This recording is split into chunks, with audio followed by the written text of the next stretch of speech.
Alright, well, this is the removal of a VTSS, or a 5 litre Holden starter motor.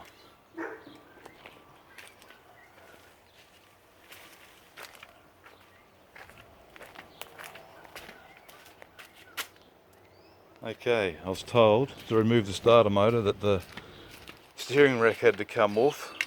Someone else told me that you could take the exhaust, jack it up and take the exhaust off the...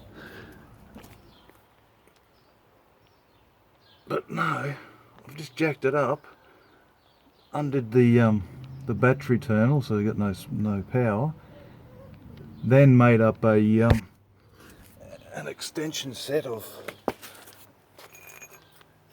as many as those as I could, probably about 2 foot long, and this end here that pivots, put your, I think it was a 12 or 13 onto that, undid the wire, the main wire off your starter, undid the other wire off the solenoid, sorry, and it just come out. It just come out gently on this side.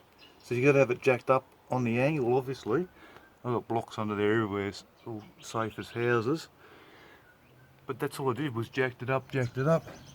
This tyre is off the ground by probably 3 inches. The back was up off the ground, and that's it. No steering rack off or anything. And obviously that's the old one. And I've got a new one off eBay for $82 delivered, rather than locally here $180, not fitted. So there you go. If you have the tools, a bit of knowledge, we'll get a heap of mates with tools, and you can do it. See, I've got nothing else off. That's where they wanted, off the manifold there. But yeah, took me probably half an hour setting up everything, and 5 minutes to get the starter out. Happy days.